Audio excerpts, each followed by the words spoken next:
The gloved hand of 2nd Lieutenant Charles Brown trembled against the control column, his gaze fixed on engine number 2 as it spewed black smoke across the frigid German sky. The thermometer outside registered a harrowing -40 degrees Celsius. Inside his oxygen mask, Brown's breath came in ragged gasps as he wrestled to keep the crippled B-17 level and moving forward. A chilling wind shrieked through the shattered plexiglass nose, tearing into the cockpit at 135 miles per hour. This was December 20, 1943, 27,300 feet above Bremen, Germany, and 21-year-old Charlie Brown was about to participate in an encounter that would shatter every military tenet of the era, proving that in the crucible of war, humanity could triumph over duty, and honor could transcend the boundaries of nationality. A single, profound decision made in the freezing expanse above Germany would ultimately prove more potent than any weapon wielded by either side. The full account of what transpired over the next hour would remain cloaked in secrecy for decades, deliberately suppressed by authorities on both sides who recognized its potential to complicate the simplistic good versus evil narrative essential for wartime morale. But when the truth finally surfaced 47 years later, it unveiled one of the most extraordinary acts of mercy ever recorded in military history. We will later discover the shocking consequence of this incredible decision for the German pilot involved. Brown had awoken that morning at RAF Kimbolton in England, a farm boy from western West Virginia embarking on his inaugural mission as an aircraft commander. At 21 years old, he bore the immense responsibility for the lives of 9 other young men and a 4-engine bomber valued at $240,000. Most of his crew were barely out of their teenage years, yet each was a specialist, rigorously trained for months in their specific roles, now flung into a fight for their very existence. Together, they piloted a bomber they had christened Ye Olde Pub, its nose adorned with the image of a frothy beer mug. The mission briefing had been unequivocal and sobering. Nearly 500 B-17s from the 8th Air Force were slated to strike the Fokker-Wulf 190 aircraft factory in Bremen, deep within northern Germany.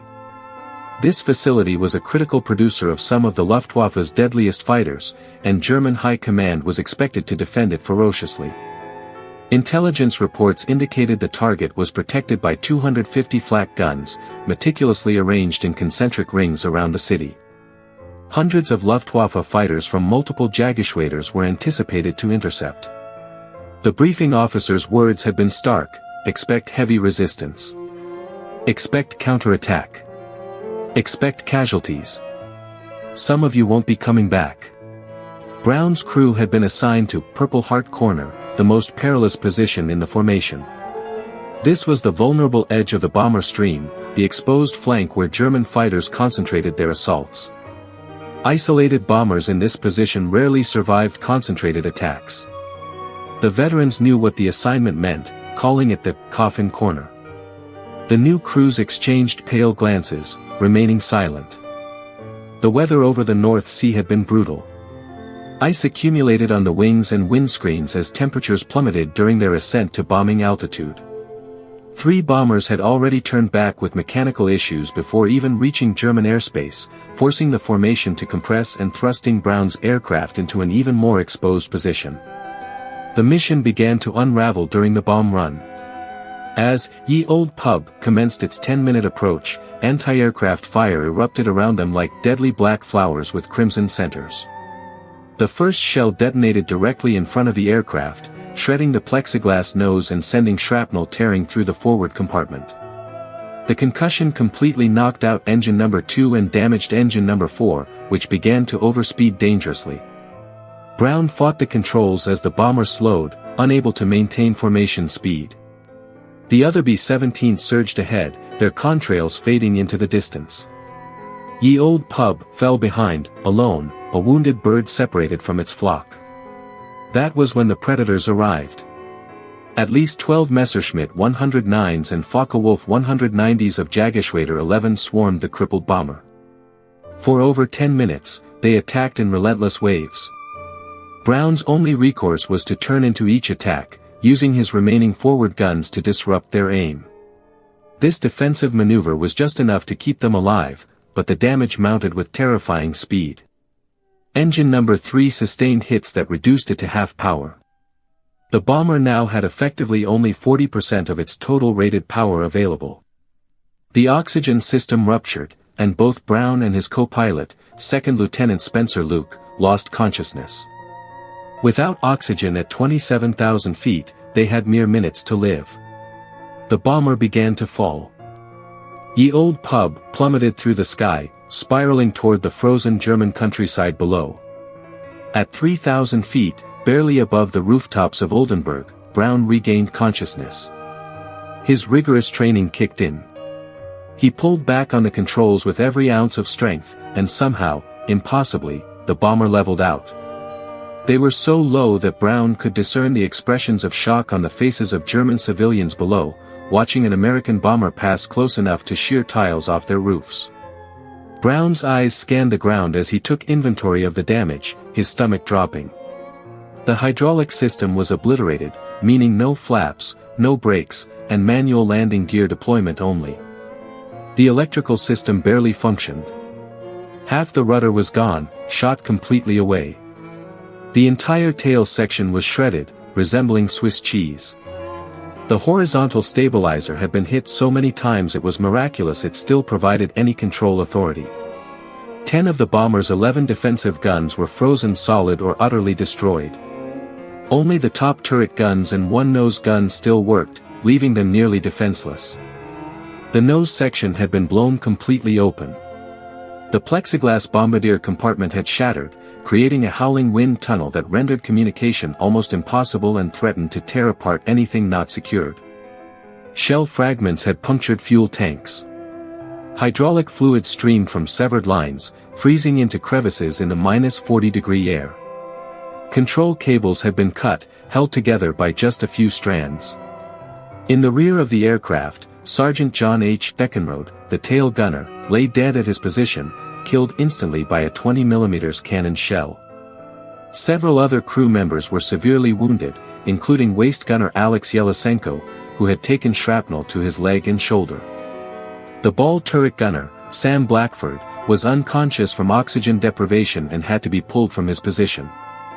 The entire crew was suffering from frostbite, their fingers and faces turning white in the sub-zero temperatures. Oxygen deprivation had left several men confused and disoriented. Brown's own shoulder burned where a metal fragment had torn through his flight jacket. He could feel blood soaking his shirt, but there was nothing to be done about it now. His co-pilot, Spencer Luke, was in similar condition, wounded but functional. They had to keep flying. Brown offered his crew the chance to bail out, believing becoming prisoners of war was preferable to dying in a doomed aircraft. To a man, they refused. They would fly home together or die together. The crippled bomber limped north at 135 miles per hour, leaving a trail of smoke and hydraulic fluid. They had to cross 250 miles of the North Sea to reach England. Brown knew their chances were essentially zero. But they flew on. What Brown didn't know was that their flight path had taken them directly over a Luftwaffe airfield near the town of Ganderkesee. And on that airfield, refueling and rearming his Messerschmitt 109, was a 28-year-old fighter pilot who was about to make the most important decision of his life. Oberleutnant Franz Stigler had been born August 21, 1915, in Regensburg, Bavaria, into a family with deep aviation roots. His father had been a pilot in the First World War, flying reconnaissance missions over the Western Front. Franz had absorbed aviation like oxygen from his earliest childhood. By age 12, he was already flying gliders in the hills around Regensburg, learning to read the wind and sky with an instinct that would later save his life many times. By 1933, when he was just 18 years old, he was piloting powered biplanes. His natural talent was obvious. Before the war, he had been selected to fly for Deutsche Lufthansa, the predecessor of modern Lufthansa, as a commercial airline pilot. This was an elite position, available only to the most skilled aviators. He flew passenger routes across Europe, accumulating thousands of hours of flight time and developing the smooth, precise control that would characterize his combat flying. When war came in 1939, Stigler faced a choice. He could remain in commercial aviation, exempt from military service as an essential transport pilot, or he could join the Luftwaffe. He chose to serve. When Stigler joined the Luftwaffe in 1940, his experience meant he became an instructor pilot first, teaching new recruits the basics of military aviation. One of his students was a young pilot named Gerhard Barkhorn, who would go on to shoot down more than 300 aircraft, becoming one of the highest-scoring aces in history. But Stigler wanted combat duty. Instructing was important, but he felt he could contribute more at the front. He requested a transfer to a fighter squadron. In 1942, he got his wish. He was assigned to Jägerschwader 27 and sent to North Africa, where Erwin Rommel's Afrika Korps was fighting the British. Stigler learned his craft under the most demanding conditions imaginable. He flew alongside some of Germany's greatest aces.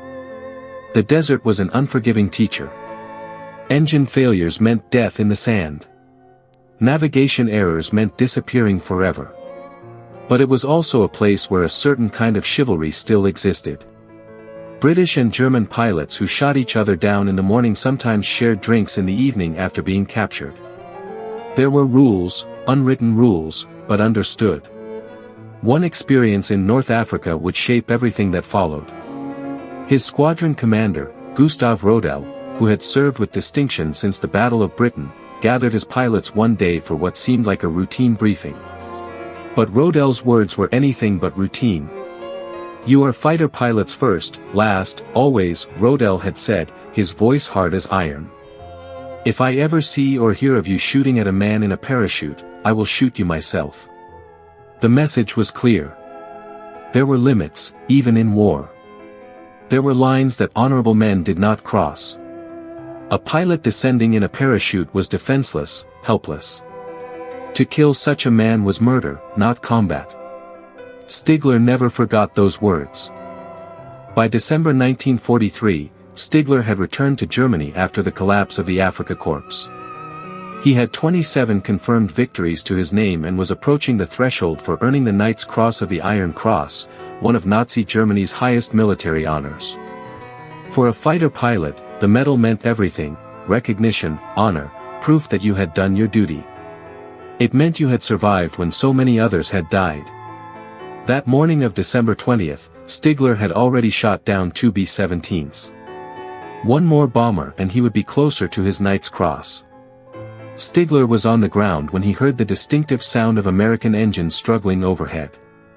His Messerschmitt 109 was being refueled and rearmed. The aircraft already had a .50 caliber bullet lodged in its radiator from the morning's combat, risking engine overheating. But when Stigler saw the crippled B-17 passing low overhead, trailing smoke, he made an instant decision. He scrambled into his fighter and took off. Stigler caught up with Ye Olde Pub in less than 2 minutes. He positioned himself to the bomber's rear, the classic attack position. His finger moved toward the gun button. This was it. The easy kill. Another step toward the Knight's Cross, everything he had fought for. Then he saw what was inside the bomber. Through the massive holes torn in the fuselage by cannon fire, Stigler could see everything. He could see the dead tail gunner slumped over his guns. He could see crew members covered in blood, desperately trying to help their wounded comrades. He could see the pilot, hunched over the controls, fighting to keep the shattered aircraft in the air. The bomber's tail section was almost completely destroyed. The nose cone was missing. The aircraft had so many holes that Stigler could see clear through from one side to the other. It was a miracle the plane was still flying at all. Stigler moved closer, flying alongside the bomber's right wing, close enough to see individual rivets and the ragged edges of torn metal. He could see the pilot's face now through the shattered cockpit window. A young man, younger than Stigler himself, with fear and determination etched across his features. The pilot's hands gripped the control column with white-knuckled intensity. Blood stained his flight jacket. For a long moment that seemed to stretch into eternity, Stigler's fingers hovered over the firing button. One squeeze, and it would be over in seconds. The bomber would fall from the sky. 9 Americans would die, but they were already dead men anyway. This wreck couldn't possibly make it across the North Sea. He would be doing them a mercy, ending it quickly rather than letting them drown in freezing water or burn when fuel tanks exploded. Another victory would be his. Another step toward the recognition he had earned through 2 years of combat. Then Gustav Rödel's words echoed in his mind, as clear as if his commander was sitting in the cockpit beside him: "If I ever see or hear of you shooting at a man in a parachute, I will shoot you myself." Stigler looked at the dying bomber and its wounded crew and understood something that changed everything. They weren't in a parachute, but they might as well have been. They were defenseless, helpless. They posed no threat to Germany, to his comrades, to anyone. Most of their guns were destroyed, frozen solid in the sub-zero air. The few guns that remained operational were manned by wounded, exhausted men who could barely stay conscious. They were just trying to survive, trying to get home, trying to save their friends. This wasn't combat anymore. This was something else entirely. To me, it was just like they were in a parachute, Stigler would later explain. I saw them, and I couldn't shoot them down. It would have been murder, not war. In that moment, Franz Stigler made his choice. He chose honor over glory, humanity over duty, life over death, conscience over orders. But Stigler didn't just refuse to shoot. In a decision that defied all military logic and put his own life at immense risk, he did something far more extraordinary: he decided to save them. Brown and his co-pilot Spencer Luke watched in confusion and rising terror as the German fighter moved into formation on their right wing, just feet away from their wingtip.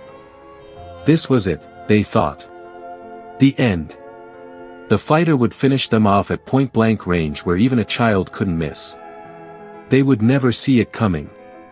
The cannon shells would tear through the fuselage, and that would be that. No parachutes, no survival, just an instant fireball and a long fall into the German countryside below. But the German pilot didn't fire. Instead, he gestured frantically, waving his hand and pointing downward, then to the side. Stigler was trying to communicate something, but in the chaos and noise of wind screaming through the shattered nose, with engines coughing and sputtering, with half the crew barely conscious from wounds and oxygen deprivation, Brown couldn't understand. The German pilot seemed to be indicating they should land, right here, right now, surrender on German soil. Brown shook his head vigorously. There was no way he was surrendering his crew to become prisoners. They would fly until the wings fell off. They would ditch in the ocean if they had to, but they wouldn't give up. Stigler tried again, this time pointing more deliberately toward the east, toward Sweden and neutral territory. His meaning was clearer now. Neutral Sweden was closer than England, maybe 150 miles versus 250. If the Americans diverted there right now, they would be interned for the duration of the war. But they would live. They would receive medical treatment. The wounded would be saved. They would sit out the war in safety and return home when it was over. It was their best chance, possibly their only chance. Brown still didn't understand, or perhaps he understood but refused to accept. He kept the bomber pointed north, toward England, toward home, toward the bases and friends and the country he had sworn to serve. They would make it home or die trying. Stigler realized the Americans didn't comprehend his gestures or had chosen to ignore them, and he understood something else that filled him with dread. This bomber, crawling through the sky at 135 miles per hour, at barely 1,000 feet altitude, was about to cross the Atlantic Wall. This was Germany's fortified coastline where thousands of anti-aircraft guns were positioned in overlapping fields of fire specifically to destroy low-flying aircraft exactly like this one. The gunners along the coast were some of the best in the German military, men who had been shooting at Allied aircraft for years. They could hit a target this slow and this low with their eyes closed. In its current condition, trailing smoke and hydraulic fluid, flying straight and level because it couldn't do anything else, Ye Olde Pub wouldn't survive 30 seconds once those guns opened up. It would be torn to pieces before it reached the water.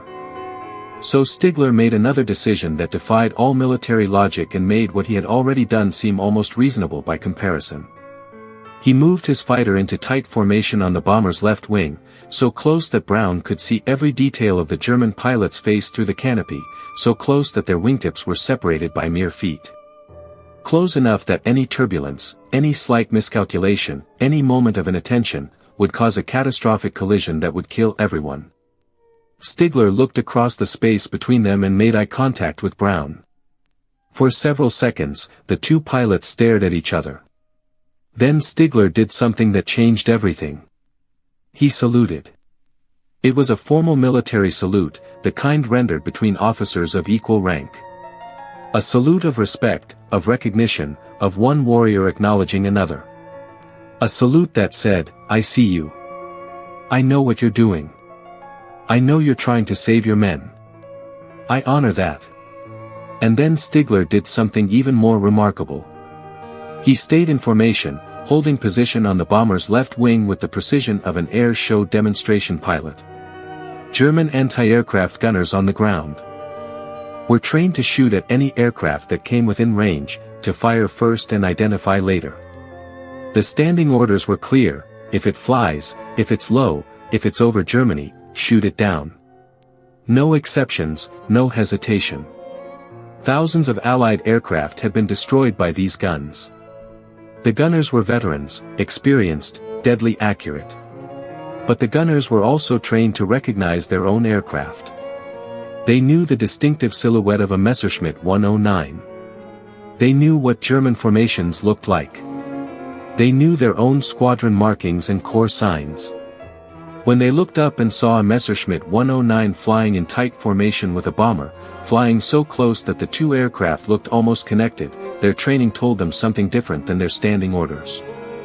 This must be a captured Allied aircraft being escorted to a German airfield, or perhaps a German bomber returning from a test flight, or some kind of special operation that they hadn't been briefed about.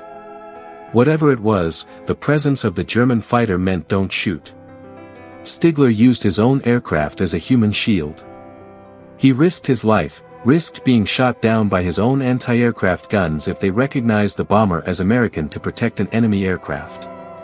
He risked court-martial and execution if anyone reported what he was doing. He risked collision with the bomber, whose pilot might make a sudden maneuver at any second. He risked running out of fuel over the North Sea with no way to return home. For over 50 minutes, as long as it took for a bomber at 135 miles per hour to cross the coastal defenses, he flew alongside the Olde Pub. Formation flying this close required total concentration. Any distraction, any loss of focus, any moment of inattention, meant death for everyone. He held his position through turbulence, through the bomber's erratic movements as its damaged controls responded unpredictably, through the temptation to look down at the German gunners below who must be watching this bizarre formation pass overhead. They flew over Wilhelmshaven, over the submarine pens and naval facilities. They flew over gun positions that could have destroyed them both in seconds. They flew over German towns where people looked up and saw an American bomber escorted by a German fighter and wondered what was happening in the sky above them, all the way across the German coastline, over the deadly Atlantic Wall, until they reached open water and safety. Brown still didn't fully understand what was happening. The German fighter stayed glued to their wing. Was he hurting them somewhere? Was this some kind of trap? Brown ordered his dorsal turret gunner to train the guns on the German fighter but not to fire, just to warn him off. Stigler saw the guns tracking him, he understood the message. The Americans still didn't trust him. But that was okay. They were over water now. They were safe from German guns. They had a chance. Stigler pulled away from the bomber. He looked across at Brown one more time. Then he raised his hand in a final salute. He rolled his fighter and turned back toward Germany.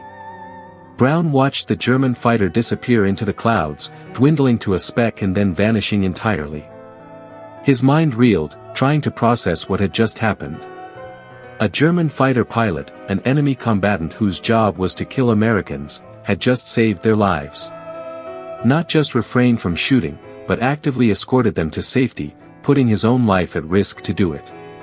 It made no sense, according to anything they had been taught. Every briefing, every propaganda poster, every training film had painted the enemy as fanatics who showed no mercy. Yet this German pilot had shown nothing but mercy. It contradicted everything. But there was no time to wonder about miracles or try to understand the incomprehensible. They still had 250 miles of storm-tossed North Sea to cross, and the odds of making it were still almost zero. With 3 engines damaged or destroyed, with the entire aircraft held together by prayers and a few surviving control cables, the Olde Pub barely maintained altitude. The bomber was slowly, inexorably, losing height. The crew worked frantically to keep them alive. They threw out everything that wasn't bolted down to reduce weight. Ammunition boxes went first, then the ammunition itself, thousands of rounds of .50 caliber bullets tumbling into the sea. The machine guns followed, torn from their mounts and heaved through the shattered nose and waist windows. Equipment, tools, personal belongings, anything that added weight. They stripped the aircraft down to an empty shell. The navigator plotted and replotted their course, trying to find the shortest route home while accounting for wind drift with almost no instruments. The radio operator tried desperately to raise anyone on the radio, but the electrical system was so damaged that he couldn't transmit, only receive occasional bursts of static. They were alone in the sky, unheard, unknown, fighting for every mile. For 4 hours that felt like 4 days, Brown fought the controls. His wounded shoulder throbbed with every movement, the pain growing worse as adrenaline wore off and cold set in. His fingers were numb with cold, despite his flight gloves. His face was frostbitten, the skin white and waxy. His mind was foggy from oxygen deprivation and exhaustion. But he kept the bomber flying through sheer force of will, making constant tiny corrections to keep the wings level, the nose up, the engines running. The North Sea in December was among the most hostile environments on Earth. Storms swept across the water constantly. Visibility dropped to near zero in squalls. The water temperature was cold enough to kill a man in minutes. If they had to ditch, if the engines finally quit or the wings finally broke off, they would hit the water and have perhaps 2 minutes before hypothermia made rescue impossible, and there would be no rescue. No one knew where they were. No one was looking for them. They had been written off hours ago. But somehow, impossibly, the battered bomber kept flying. Engine number 1, the only engine operating at full power, continued to turn. Engine number 3, damaged but functional, provided enough thrust to help. Even engine number 4, overheating and vibrating dangerously, kept running when by all rights it should have exploded. Finally, after what seemed like an eternity, the English coast appeared through the clouds. Brown had no idea where they were. The radio was dead. Navigation equipment destroyed. The compass was unreliable due to all the metal damage. He just looked for any airfield, any flat piece of ground long enough to accommodate a dying bomber. Then he saw it. RAF Seething, home of the 448th Bomb Group. The runway stretched out below them, a blessed strip of concrete that meant salvation. Brown lined up for final approach, but nothing was simple. The hydraulics were gone, which meant the landing gear had to be cranked down manually. 2 crew members struggled with the manual hand crank, turning it hundreds of times to lower the massive wheels. The flaps, which normally extended to slow the aircraft for landing, wouldn't extend at all. They were coming in fast, too fast, and there was nothing Brown could do about it. No flaps meant they would hit the runway at nearly 140 miles per hour instead of the normal 90. No hydraulic brakes meant once they touched down, they would have only mechanical brakes to stop them, if those even worked. The crosswind pushed them sideways. Brown compensated, but his control inputs were mushy, delayed, because half the control cables had been shot away. The bomber dropped toward the runway. Brown fought to keep the wings level. The ground rushed up. At the last second, he pulled back on the control column, trying to flare to slow the descent. The bomber hit the runway hard, harder than any landing Brown had ever made. We will soon see how this incredible saga of survival was just the beginning of a lifelong connection. The entire airframe vibrated violently. A sinister cracking sound from the landing gear indicated a critical failure.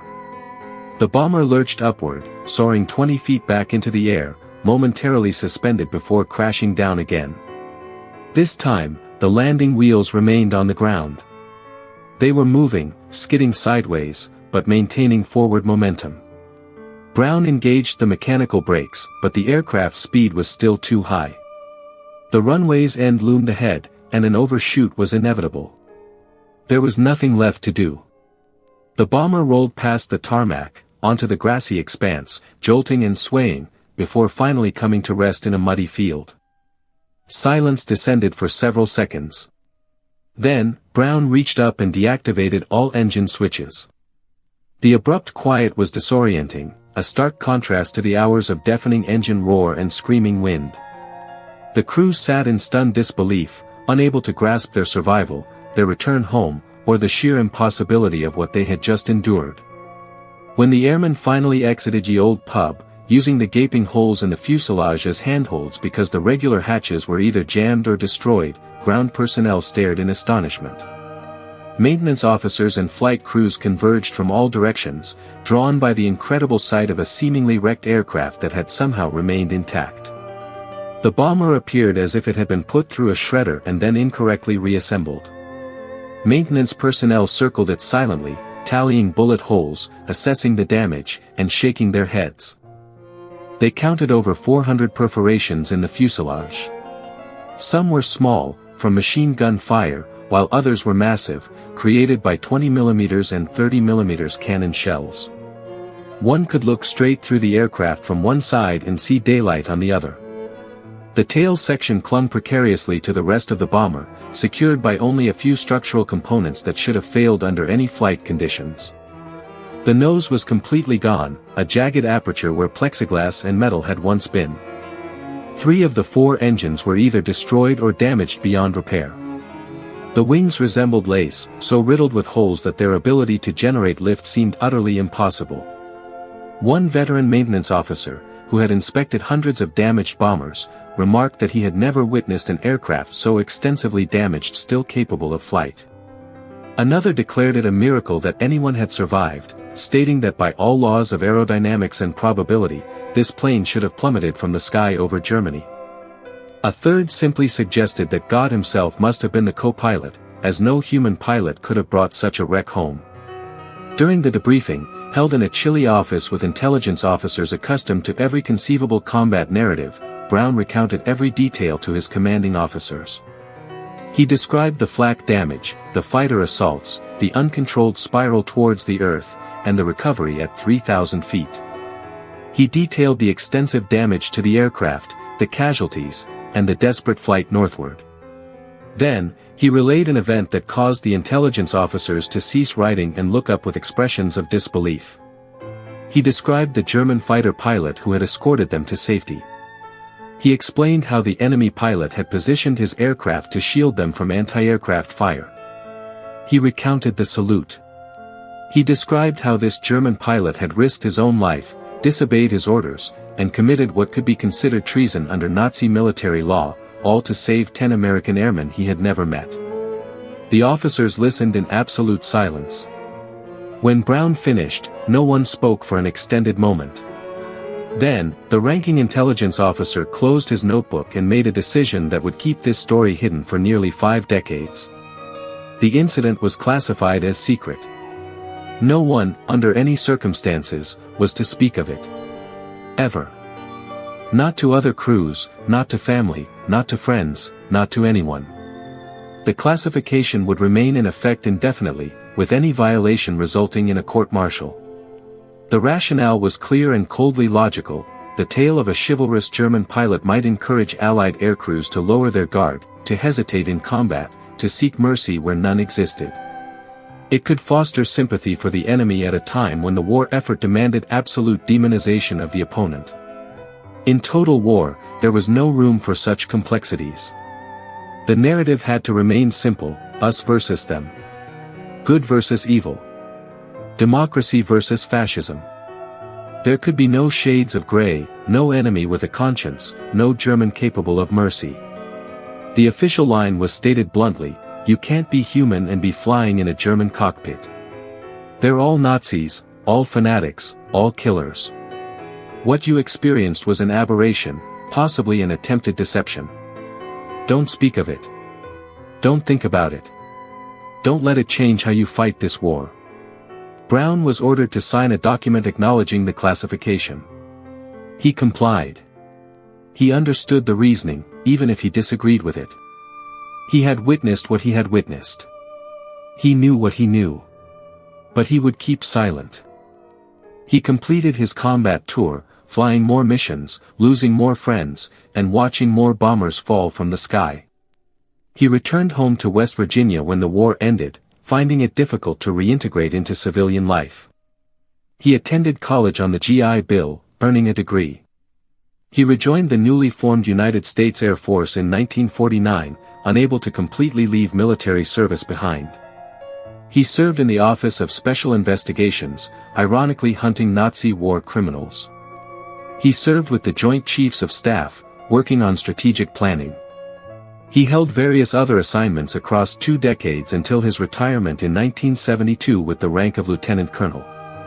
But through all those years, through all those assignments, through marriage and children and the ordinary passages of civilian life, he never forgot the German pilot who had saved his life. The memory haunted him. He saw that Messerschmitt 109 in his dreams. He saw the salute. He wondered, constantly, whether the German pilot had survived the war, whether he was still alive, whether he ever thought about that December day.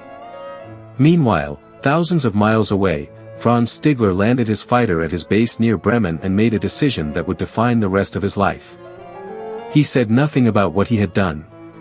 Not to his squadron mates, who would have branded him a traitor. Not to his commanding officers, who would have court-martialed him. Not to his family, who would have been endangered by the knowledge. Not to anyone, ever. The reason was brutally simple: under Nazi military law, as interpreted by increasingly paranoid and vicious authorities in late 1943, what Stigler had done was a capital offense. He had allowed an enemy aircraft to escape when he had a clear opportunity to destroy it. He had actively aided the enemy by escorting them to safety. He had placed his own aircraft at risk to protect enemy personnel. Any of these actions alone could be interpreted as treason, cowardice, or defeatism. Together, they constituted an ironclad case for execution. The Nazi regime had become increasingly brutal in its treatment of perceived traitors. Officers were shot for far less than what Stigler had done. Pilots who turned back from missions due to mechanical problems were sometimes accused of cowardice. Men who expressed doubts about ultimate victory were arrested by the Gestapo. In this atmosphere of paranoia and terror, Stigler's act of mercy would have been seen as the ultimate betrayal. If anyone had learned what Stigler did that day, he would have been arrested within hours. The Gestapo would have investigated. They would have questioned his family, his friends, his squadron mates. They would have looked for other signs of defeatism or disloyalty. The investigation alone would have destroyed him and everyone he knew, even if he somehow avoided execution. So Stigler remained silent. He buried the memory deep. He never claimed the bomber as a kill, which would have been easy enough to do since no one had witnessed the encounter. He never spoke of the incident, not even in his personal diary. He sealed it away and continued fighting, day after day, mission after mission, pretending it had never happened. But something had changed in Franz Stigler that December day. He continued to fly combat missions. He continued to engage Allied aircraft. He continued to do his duty as a fighter pilot. But he never again felt the same zeal for accumulating victories. The Knight's Cross, which had seemed so important that morning, suddenly mattered less. He flew to protect his comrades, to defend his homeland, to do his duty. But the glory was gone, replaced by a weariness and a growing understanding that this war would not end well for Germany. Stigler went on to fly 487 combat missions, an almost incomprehensible number that represented nearly 3 years of continuous combat flight. He was shot down 17 times, a testament both to his skill at survival and to the increasing ferocity of Allied air power. He bailed out 6 times, each time landing behind German lines and returning to duty. He crash-landed 11 times, walking away from wrecks that should have killed him. He finished the war flying the revolutionary Messerschmitt 262 jet fighter, one of the first operational jet aircraft in history, with Jagdverband 44, an elite unit commanded by Adolf Galland, one of Germany's greatest aces. Flying jets against piston-engine aircraft should have been easy. But by then the Allies had such overwhelming numbers that even technological superiority couldn't change the outcome. Stigler flew missions until the final days of the war, landing his jet on cratered autobahns as German airfields were overrun, fighting an increasingly hopeless battle. He survived the war with 27 confirmed victories, though the actual number was certainly higher. Many of his combats went unwitnessed, many victories unclaimed. After his encounter with the Olde Pub, he had lost his appetite for claiming kills. He just flew, fought, survived another day, and tried not to think about what would happen when Germany finally lost. When the war ended in May 1945, Stigler found himself in a destroyed Germany that bore no resemblance to the country he had fought to defend. His brother, August, also a pilot, had been killed in October 1940 when his Junkers 88 crashed during a night operation over France. August had been 24 years old, flying bombing missions over Britain when he died. Franz was now the last male in his immediate family, the only one who had survived the war that had consumed so many millions. The country Stigler had fought for lay in ruins, both literally and morally. The cities were bombed flat, the economy had collapsed, food was scarce. But worse than the physical destruction was the moral catastrophe. The concentration camps had been liberated. The full horror of the Holocaust was being revealed. The regime that Stigler had served, however reluctantly in the final years, stood exposed as one of history's greatest evils. Like many German veterans, Stigler had to reconcile his service with the terrible truth of what his country had done. He had fought for Germany, for his homeland, for his comrades. He had never joined the Nazi Party. He had never participated in war crimes. But he had served the regime, had helped defend it, had shot down Allied pilots who were fighting to destroy that evil. The moral complexity was crushing. In 1953, unable to build a future in a divided and devastated Germany, Stigler made the difficult decision to emigrate. He chose Canada, settling initially in the Netherlands, and then moving to Vancouver, British Columbia. He started a business from nothing, working 18-hour days to establish himself in a new country.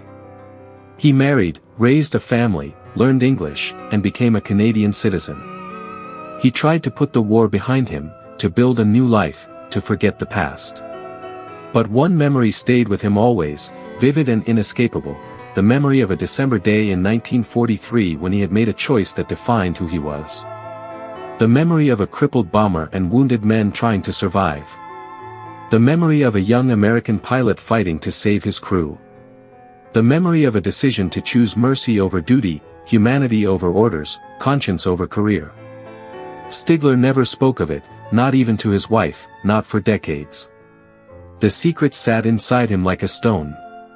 He wondered constantly what had happened to that bomber crew. Had they made it home?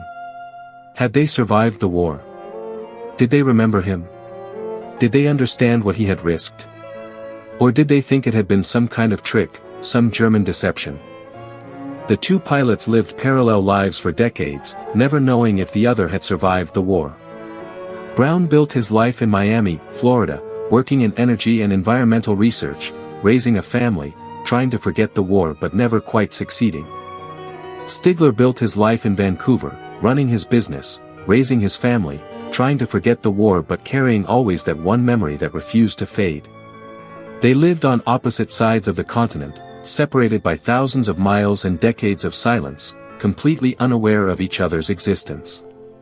Brown didn't know if the German pilot had survived the war, had been shot down, had been executed for what he did, or had simply disappeared into the chaos of defeated Germany.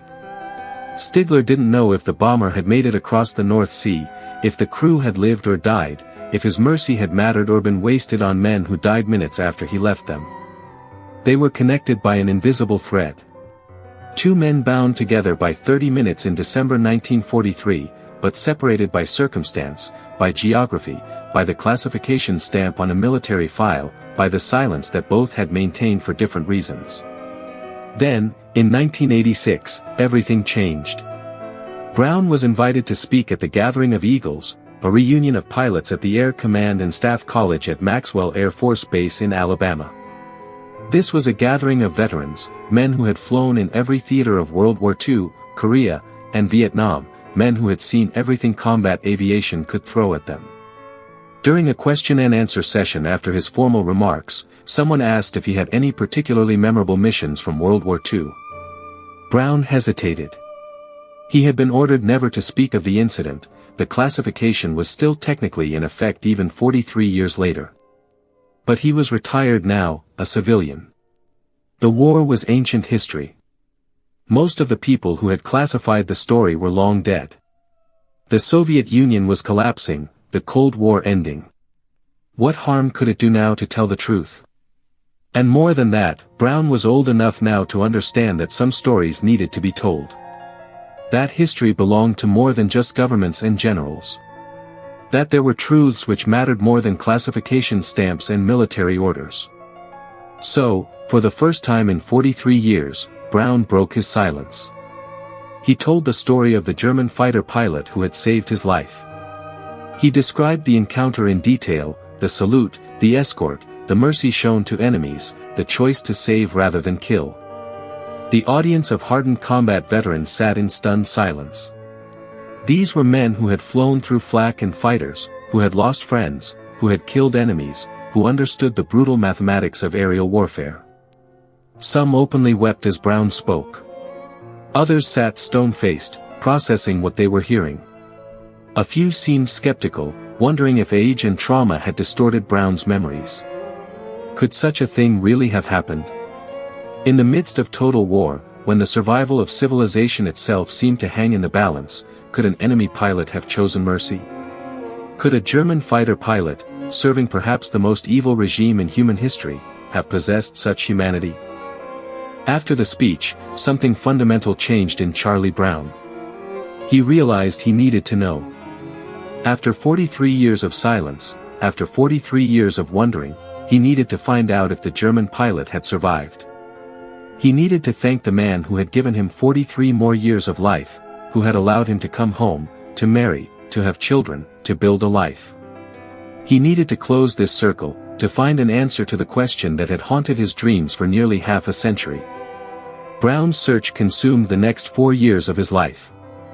He wrote letters to the United States Air Force Historical Office, requesting any records from the mission of December 20, 1943. He contacted the German Federal Archives, asking for Luftwaffe personnel files. He reached out to the West German Air Force, hoping they might have records of pilots stationed near Bremen. He wrote to veteran organizations in both countries, hoping someone might remember something, might know something. He searched through mission reports, trying to match timelines. He studied German fighter unit dispositions, trying to narrow down which squadrons had been active in that area on that date. He looked at aerial photographs of German airfields, trying to identify which ones had been close enough for a fighter to intercept his bomber. He cross-referenced everything, building a database of information that should have pointed him toward an answer, but he found nothing. Records from December 1943 were sparse, scattered, often destroyed. The Allied bombing campaign had destroyed many German archives. The chaos at the end of the war had led to more losses. What survived was often incomplete or inconsistent. German fighter pilot names remained classified in some cases, lost in others. Nobody seemed to remember anything about a fighter escorting a bomber to safety. Brown began to wonder if he had imagined the whole thing. His memories of that day were hazy in places, clouded by injury, oxygen deprivation, shock, and exhaustion. Maybe the German pilot hadn't really saluted. Maybe there had been no escort. Maybe the fighter had just happened to fly alongside them by coincidence, heading back to base. Maybe his traumatized mind had created a story of mercy to cope with the horror of watching Eckenrode die, of nearly dying himself, of bringing home a bomber full of wounded men. But he knew what he had seen. He knew what had happened. The memory was too vivid, too detailed, too specific to be a hallucination or a delusion. The salute had happened, the escort had happened, the mercy had been real. Brown refused to give up. He had flown a shattered bomber across 250 miles of ocean. He could pursue this search until he found an answer, or proved conclusively that no answer existed. In 1990, after 4 years of dead ends and disappointments, Brown decided to try one last approach. He wrote a letter to combat crew, a newsletter circulated among former Luftwaffe pilots. The letter was simple and direct. He described the mission, the date, the location. He described his B-17, the damage it had sustained, how it had been shot to pieces but somehow still flying. He described the fighter escort, the salute, the mercy. He asked a simple question: do you remember this? Were you the pilot? Does anyone know who this pilot was? He sent the letter, fully expecting nothing to come of it. He had sent so many letters over 4 years, all of which had led nowhere. Why should this be any different? He sent the letter and waited, trying not to hope too much, trying to prepare himself for another disappointment. Months later, an envelope arrived from Vancouver, Canada. Brown's eyes and hands trembled as he opened it. Inside was a letter in careful handwriting. "I was the one," it said. The letter was from Franz Stigler. Brown called the number on the letter. When Stigler answered, Brown asked him to describe what he remembered. Stigler described the bomber, the damage, the escort. He described flying formation on the left wing. He described his black Messerschmitt 109. He described saluting before he broke away. Every detail matched Brown's memory perfectly. Both men began to cry on the phone. They had found each other. After 47 years, the two warriors were reunited. They agreed to meet in person. On June 21, 1990, Charlie Brown and Franz Stigler stood face to face for the first time since that December day in 1943. They embraced like brothers.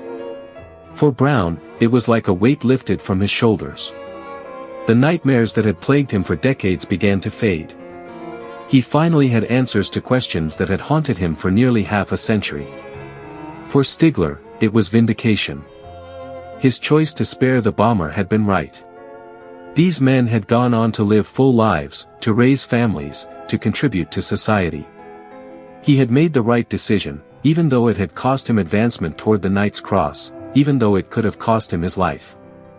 The two men became inseparable friends.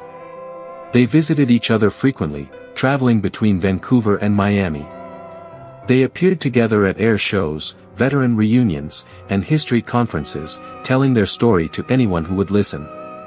In 1993, Stigler was presented with the Star of Peace Award by the Combatants Federation of Europe, recognizing his act of mercy 50 years earlier. In 2008, following a request from Charlie Brown, all surviving crew members of the Olde Pub were awarded the Silver Star for their valor during the mission. Brown himself received the Air Force Cross, one of the highest military decorations in the United States. The story of Franz Stigler and Charlie Brown has been documented in countless articles, books, and documentaries. The most comprehensive account came from author Adam Makos in his 2012 book A Higher Call, which became a New York Times bestseller. The Swedish heavy metal band Sabaton wrote a song called No Bullets Fly about the incident. Museums and educational institutions use the story to teach about ethics in warfare and the possibility of maintaining humanity even in combat. The 10-man crew of Ye Olde Pub included men from across America. The tail gunner, Hugh Eckenrode, was killed in the mission, dying at age 23. But 8 men survived. Spencer Luke, the co-pilot, lived until 1985. Al Sadek, the navigator, until 2010. Robert Andrews, the bombardier, until 1996. Bertrand Coulombe, the flight engineer and top turret gunner, until 2006.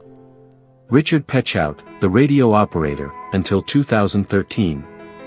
Lloyd Jennings, the waist gunner and last surviving crew member, until 2016. Sam Blackford, the ball turret gunner, lived into old age. Alex Yelysenko survived until 1980. These 8 men lived full lives after the war. They married, had children, pursued careers. Their children had children. Their grandchildren had children. By conservative estimates, Franz Stigler's decision to spare Ye Olde Pub resulted in more than 300 descendants who exist today, because one German pilot chose mercy over military duty. The bomber itself was so damaged that it never flew in combat again. Ye Olde Pub was returned to the United States in April 1944 and eventually sold for scrap in August 1945. In 2019, a surviving B-17 operated by the Ericsson Aircraft Collection was repainted in the colors of Ye Olde Pub. The restored aircraft flies in air shows, allowing modern audiences to see what a flying fortress looked like and to remember the story of mercy it represents. Franz Stigler's decision came at enormous personal cost. He gave up advancement toward the Knight's Cross, one of the highest honors Germany could bestow. He risked court-martial and execution. He violated direct military orders. Yet he never regretted his choice. When asked years later why he did it, Stigler's answer was simple. He remembered his commander's words about honor. He saw wounded men trying to save their comrades. He recognized that they posed no threat, and he made the only choice his conscience would allow. Charlie Brown's courage was equally remarkable. He could have surrendered when his aircraft was crippled. His crew had given him permission to give up, but he refused. He flew a bomber that should have been unflyable across 250 miles of ocean. He saved his crew through sheer determination and skill. Gustav Rödel's words to his pilots in North Africa, about never shooting a man in a parachute, represented a philosophy that seemed hopelessly outdated in the industrial slaughter of World War II. Yet those words, remembered in a crucial moment, saved 10 men and changed 2 lives forever. The classified nature of the incident for so many years demonstrates how uncomfortable such stories make military establishments. Wars require clear, distinct, and effective distinctions between us and them, good and evil, friend and enemy. Stories of enemy mercy complicate those distinctions. They make soldiers question whether the person in their gun sights is really so different from themselves. The reunion of Brown and Stigler in 1990 provided both men with the healing they desperately needed.